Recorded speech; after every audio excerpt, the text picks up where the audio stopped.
I am one conservative who is thankful for Hollywood's collective inability not to say stupid things because I'm a columnist and these idiots are the gift that keeps on giving. Tired of writing about failing, fussy Fredicons and goose-stepping libs with a beef against the Bill of Rights? Well, like clockwork, some genius will take to Twitter, leveraging his GED and his supporting role as the sassy sidekick in a CW teen vampire dramedy to offer his super insightful political cultural insights to us normals, and boom, I have the launching pad for another sensational column. And this week has been exceptional, truly exceptional, as Hollywood has attained peak fail. Much like how Washington, D.C., is Hollywood for ugly people, with notable exceptions, Hollywood is Washington, D.C., for stupid people. And wow, have these Tinseltown twerps ever been stupid? Let's start with Jimmy Kimmel, the Johnny Carson of the semi-employable cargo shorts and Corona set. A few weeks ago he was weighing in on healthcare policy because, apparently, he's for healthcare.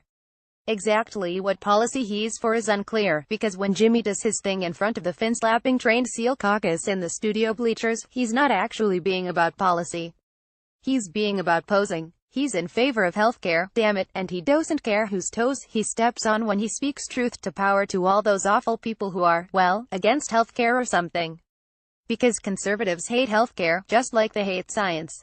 Is Jimmy the wonk for single-payer? He is if his BFF Chuck Schumer made that today's talking point, but when the guys who brought you the DMV start bringing you your doctor, and you're brushing off cobwebs in the waiting room, what are the odds that Jimmy Kimmel and his family are going to be sitting in there with you if you think Jimmy's going to get the same low-bidder government doctoring you and I want a hit of whatever you've been prescribed?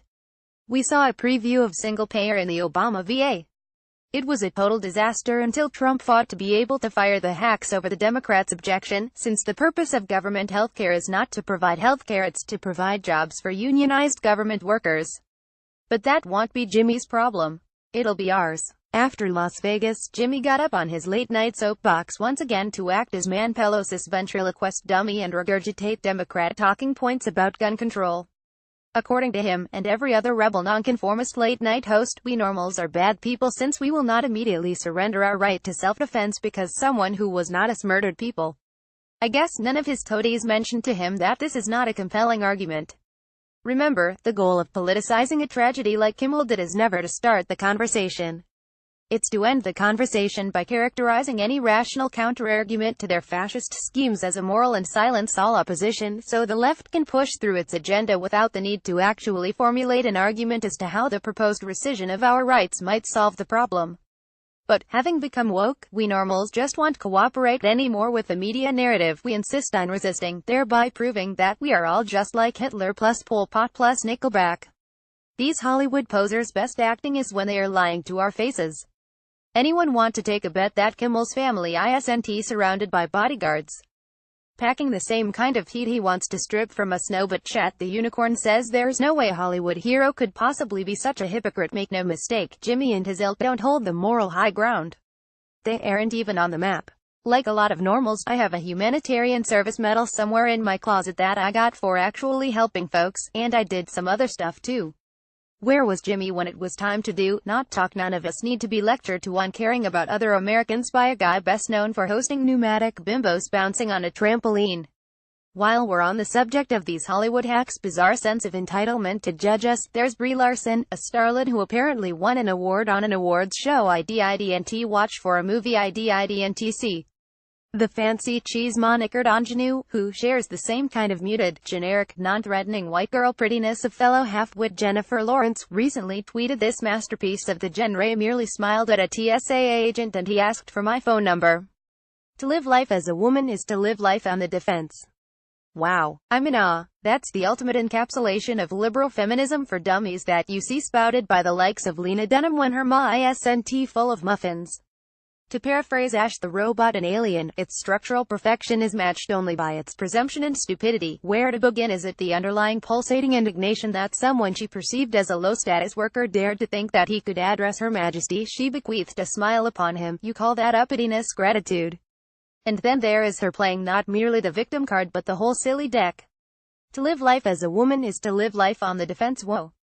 She had to be smiling proudly as she typed that line, one of the classics of the things people say that they think sound smart but are tragically dumb form.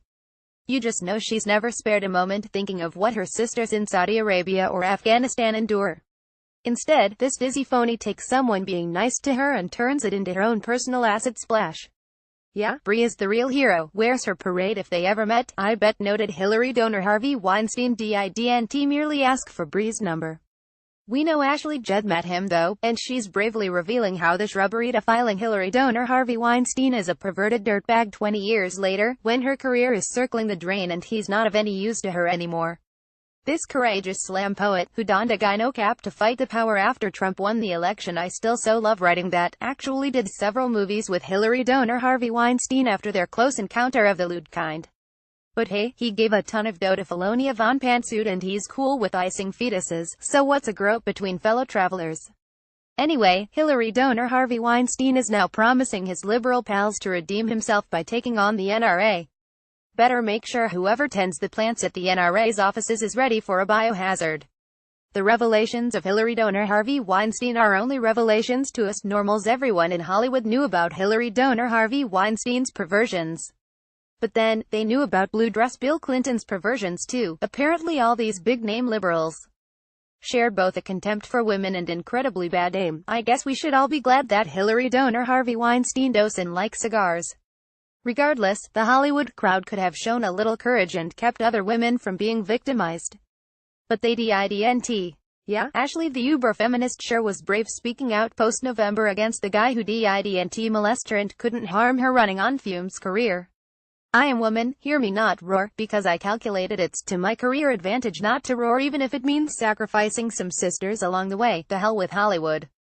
It's all lies, it's all a pose, it's all a scam, and we aren't falling for it. But at least for the first time in a long time, Kimmel and his Tinseltown pals have us laughing again. Just not why they'd hoped.